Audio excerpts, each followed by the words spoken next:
নমস্কার, কেমন আছেন? আশা করছি সকলে ভালো আছেন। তো আমার গোপুসোনাদেরকে দেখেই আজকের ব্লগটা স্টার্ট করলাম। এখন বাজে সকাল 9টা। তো আমার বিছানা গোছানো তো হয়ে গিয়েছে আর মেয়েকে উঠিয়ে দিয়েছি। আর এটা হচ্ছে 2024 সালের লাস্ট আমার ব্লগ। তো এটা আপনাদেরকে আজকে শেয়ার করছি, একটু লেট হয়ে গেল। তো আমার ঘরে খুব কম জিনিসপত্র আছে, আর সেটুকুই আমি চেষ্টা করি সুন্দরভাবে গুছিয়ে ভালোভাবে রাখার। আর এই জায়গাটায় আমাদের নিত্য প্রয়োজনীয় যে জামা কাপড় সেগুলো থাকে, আর কিছু জিনিসপত্র আছে, মেয়ের খেলনা। আর এখানে দুটো গাছ আছে, এগুলো হচ্ছে আর কি ইনডোর প্লান্ট। তো এগুলো হচ্ছে লাকি বাম্বু, এগুলো অনেক আগেই এনেছিলাম। তো এগুলো একটু বড় বড় হয়েছে। আর এগুলো জানেন তো বেশি আর কি খুব একটা কেয়ার করতে হয় এমনটা কিন্তু নয়। আমি কিন্তু খুব অল্প দিনেই জল পাল্টাই। এটা পুরোটা এতটা জল দিয়েছিলাম আর এতটা জল শুষে নিয়েছে। তো অনেক দিন হয়ে গিয়েছে। আর এখানে কিছু জামা কাপড় আছে ভাঁজ করার। এই যে আলমারিটা দেখছেন, এটা একটা ছোট্ট আলমারি বলতে পারেন। তো এর মধ্যে অল্প কিছু জামা কাপড় আছে। আর রান্নাঘর আমার সব তো সকালে ঘুম থেকে উঠে মোছা হয়ে যায়। আর এই যে আমি হচ্ছে খুব ছোট্টখাটো সংসার আমার, আর খুব ছোটোখাটো সমস্ত কিছুর মধ্যে আমি মেনটেন করি সব কিছু পরিপাটি করে রাখার। এটা ভগবানকে ভোগ লাগিয়েছিলাম, বেদানা। আর এখানে দুধ আছে, অর্ধেকটা দুধ আমি ভগবানকে ভোগ লাগিয়েছিলাম, এই যে এখানে আছে, আর অর্ধেকটা রেখে দিয়েছি ওটা সন্ধেবেলায় ভোগ লাগানোর জন্য। আর এই যে হচ্ছে আজকের পরিবেশটা কিন্তু খুব সুন্দর, আর পরিবেশটা এত সুন্দর, খুব ভালো লাগছে। কি সুন্দর ঝলমলে রোদ্দুর বেরিয়েছে দেখুন, দেখে মনে হচ্ছে আর কি মনটাও ফুরফুরে হয়ে যায় এরকম সকাল দেখলে। আপনাদের কেমন লাগে অবশ্যই কিন্তু কমেন্টে জানাতে ভুলবেন না। আর এই কদিন বেশ 5-6 দিন হয়েছে মেঘলা মেঘলা করছিল, আজকে কিন্তু খুব রোদ্দুর বেরিয়েছে। আর এই যে আছে আমার বৃন্দা দেবী, আমার খুব ভালো লাগে বৃন্দা দেবী গাছ। বৃন্দা দেবীকে দর্শন করতে, তারপরে লাগা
মধ্যে।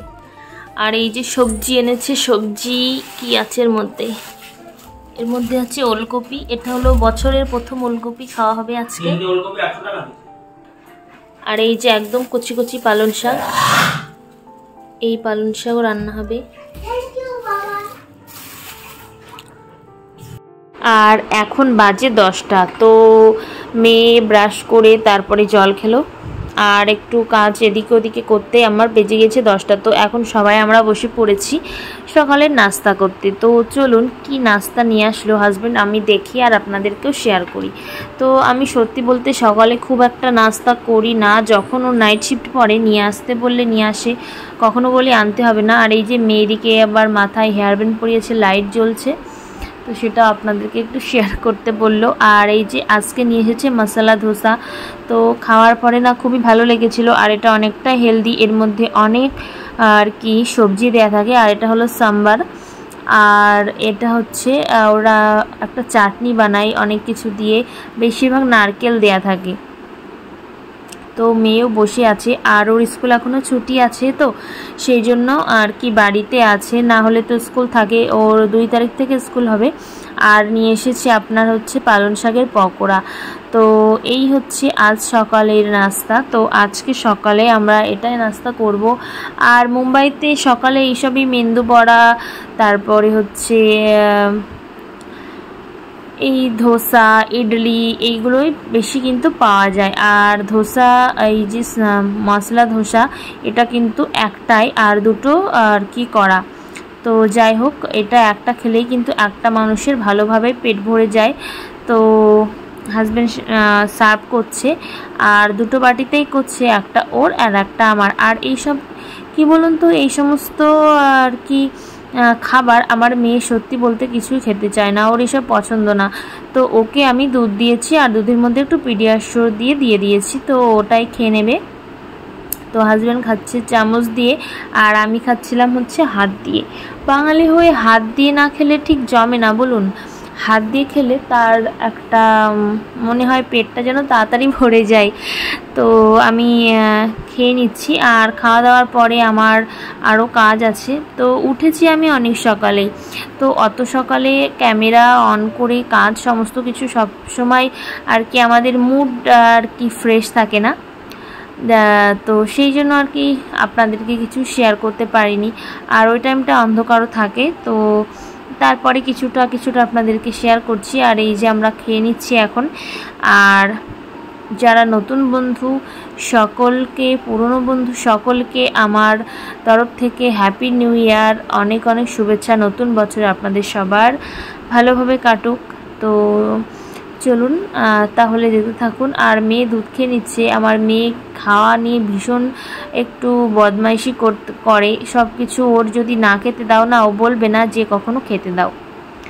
তো এরকম দুষ্টুমি করতে থাকে, তবুও জোর করে খাওয়াতে হয়। বাচ্চারা তো এখন কেউই, কোনো বাচ্চাই খেতে চায় না। আর এই দেখুন এখন বাইরে এতটা রোদ্দুর, বাইরে আর কেউ বসে নেই। তো হাজব্যান্ড গিয়েছে বাইরে, আর আমি আর মেয়ে বসে পড়েছি। তো আমি সবজি বানাচ্ছিলাম, আর মেয়ে পাশে বসে রান্না করছিল। তো এগুলো হচ্ছে আমি শাক নিয়েছি কেটে। তো এই শাকটা হচ্ছে ওলকপির শাক, জানি না কেমন হবে খেতে। আর বেগুন আর আলু কেটে নিয়েছি, বেগুন আলু মাছের তরকারি করব। আর পটল আছে অল্প কাটা, ওই ভাজা করব। তো আজকে আর বেশি কিছু মেনু নেই। এখানে লবণ হলুদ লাগিয়ে নেব। পটলটা ভাজা বসিয়ে দিয়ে মেয়েকে স্নান করিয়ে দেবো। জল গরম করে বাথরুমে ঢেলে দিয়েছি বালতিতে। অনেকদিন পটল ভাজা খাওয়া হয় না, তো ছিল আগে একদিন করেছিলাম হচ্ছে পটল আলু দিয়ে কাতলা মাছের তরকারি। আর আজকে একটু ভাবলাম ভাজা করি। আজকে আবার সবজিও আনতে যেতে হবে বিকালে। এই দেখো মা, এই দেখো তো বন্ধুরা, এইটা আমি আমার বাবার হাতে পেয়েছি, কেমন হয়েছে বলে। এই দেখি, দাদা আমি দেখাচ্ছি।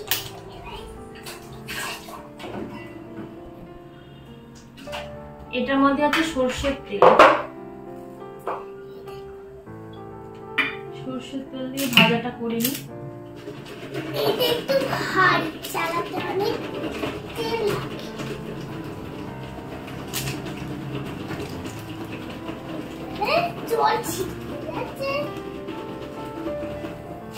হয়ে গেল লবণ হলুদ লাগানো পটলে। আমি এইভাবেই মাছে ওইভাবেই লাগিয়ে নিই, হাত দিতে আমার ঠিক ভালো লাগে না। আর এই যে বুট সেদ্ধ করেছি, দেখুন ঢাকা দিয়ে রেখেছিলাম, এর খোসাগুলো আলাদা হয়ে গিয়েছে, আর দু একটা বেশি সেদ্ধ হয়ে গিয়েছে। আমি করতে গেলে কেন এমন হয় বুঝে পারি না, ঠিকঠাক হয়ই না। প্রথমে যে দেখলাম একটু শক্ত হচ্ছে, তখনই যদি বন্ধ করে দিতাম ভালো হতো।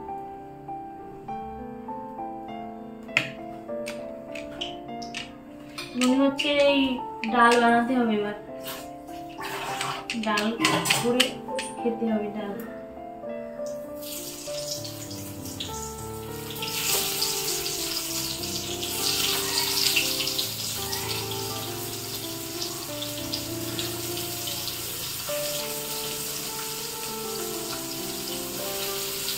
ওটা অর্ধেকটা দিলাম আর অর্ধেকটা রয়েছে। এবার মেয়েকে স্নান করিয়ে দিই, তারপরে আবার ভাজবো। এটা স্লো ফ্লেমে হতে থাকবে। চল করে স্নান করিয়ে দিতে। আর এদিকে দেখুন, আপনাদেরকে পটল ভাজা করার সময় শেয়ার করেছিলাম, তারপরে আর কিছু শেয়ার করতে পারিনি। তো এখানে হচ্ছে প্রেসার কুকারে ভাত করা হয়ে গিয়েছে। এখানে আছে চেলা মাছ, বেগুন, আলুর তরকারি, আর এটার মধ্যে আছে পটল ভাজা। আর এই সাইডে আছে হচ্ছে ঘুগনি। ঘুগনিটা রাত্রের জন্য রেখে দেবো, রাত্রিতে রুটি খাওয়া হবে। আর এই দিকে দেখুন, আমি বললাম যে বাজারে গিয়েছিলাম, কিন্তু বাজারে গিয়ে আপনাদেরকে কিছু শেয়ার করিনি। বাজার থেকে কি কি নিয়ে এলাম চলুন একবার দেখিয়ে দিই। মেয়ে এখানে বসে আছে, বসে বসে আর কি মটরশুঁটিগুলো ছাড়িয়ে, আর এখানে মেয়ে অনেকগুলো মটরশুঁটি ছাড়িয়েও ফেলেছে। এখন বাজে কিন্তু 10:30। তো আমাদের খাওয়া দাওয়া তো হয়ে গিয়েছে আর রাত্রের। আর মেয়ে হচ্ছে এইগুলো ছাড়াতে বসেছে, আমি বললাম ছাড়াতে হবে না, তবুও ছাড়িয়েছে। আর চলুন কি কি নিয়ে এলাম আমি দেখাই। আর এই যে আলু এনেছিলাম 2 কিলো, সেটাও আলু ঝুড়িতে গুছিয়ে গুছিয়ে রেখে দিয়েছে একা একা। তো আমি তখন খাচ্ছিলাম বলে আমি আর ভিডিওটা ক্লিপ নিতে পারিনি। আর চলুন, এইখানে আছে বেগুন, বাঁধাকপি আছে, আর আছে হচ্ছে বেগুনগুলো বেশ ভালো ছিল। আর জিমজাম বিস্কুট 1 প্যাকেট এখানে আছে দেখছেন। এটা আমি ওকে 2 প্যাকেট কিনে দিয়েছিলাম, 1 প্যাকেট খেয়েছিল আর 1 প্যাকেট আছে। আর এই যে বেগুনগুলো খুব নরম ছিল, সেই জন্য নিলাম। আর শক্ত বেগুন হলে দানা দানা হয়ে যায়, ভালো লাগে না, তো সেই জন্য একটু নরম দেখে নিলে বেগুনগুলো কিন্তু কচি থাকে। আর এই যে এখানে নিয়েছি একটা বাঁধাকপি। তো আগের দিন বাঁধাকপি নিয়ে আসিনি, কারণ বাঁধাকপি আগের দিন অনেক দাম ছিল আর আমার কাছে অতটা পয়সা ছিল না সবজি নিয়ে, তো সেই জন্য বাঁধাকপি নিইনি। তো আজকেই নিয়ে এলাম, এটা আমাদের 2 দিন হয়ে যায়। আর ফুলকপি আছে একটা, তবু একটা নিয়ে এলাম ফ্রিজে। আর ফুলকপি ভাজা, ভাবছি ফুলকপির একটু পকোড়া বানাবো। আর এই যে হচ্ছে ভেন্ডি নিয়ে এসেছি অনেক দিন পরে। ভেন্ডিগুলো একদম কচি ভেন্ডি, তো গায়ে সাদা সাদা কাটা কাটা লাগছে, দেখতে বেশ ভালোই লাগছে। ভেন্ডির ঝাল আমার কিন্তু খুবই ভালো লাগে, আর ভেন্ডি আলু ভাজা করলেও খুব ভালো লাগে রুটির সাথে। আর একটা লাউ এনেছি অনেক দিন পরে, তো লাউটা লাউ ডালও করতে পারি, কি লাউয়ের ঘন্টও করতে পারি, ভালো লাগে লাউ ঘন্ট। আর এর মধ্যে উচ্ছে আছে, উচ্ছেও অনেকদিন পরে নিয়ে এলাম। তো আর এই যে হচ্ছে এখানে আছে 2টো আর কি বেতো শাকের তাড়ি। তো একটা নিয়েছিল বলছিল 20 টাকা, তো 2টো বললো 30 টাকা, তো সেই জন্য 2টোই নিলাম। আর 2 দিন হয়ে যাবে আমাদের 2টো। তো বেশি হয়ে গেলে কিন্তু তার স্বাদ কিন্তু ভালো হয় না, যখন অল্প করে কোনো কিছু করা হয় তার কিন্তু স্বাদ অনেক সুন্দর হয়। আর এই যে নিয়ে এসেছি ইঁচড়। ইঁচড় খেতে তো আমার খুব ভালো লাগে, তো ফুলকপি খেতেও আমার ভীষণ ভালো লাগে। তো ইঁচড় নিয়ে এসেছি, ইঁচড় হচ্ছে ইঁচড় চিংড়ি হবে। আর আগে থেকে আপনাদেরকে একটু বলে দিলাম। আর এই যে কুমড়ো নিয়ে এসেছি, কুমড়োটা একটু পাকা আছে, অনেক দিন পরে নিয়ে এলাম। কুমড়ো সবজি কিন্তু রুটির সাথে লুচির সাথে বেশ ভালো লাগে। আর 2টো শসা নিয়ে এসেছি। তো দোকানদারের কাছে পয়সা ছিল না, তো আমি পয়সা পাবো সেই জন্য 2টো শসা নিয়ে এসেছিলাম। তো এই হচ্ছে আমার আজকে সবজি বাজার, আর বেশি কিছু করিনি। তো আজকের মতো ব্লগটা এখানে স্টপ করতে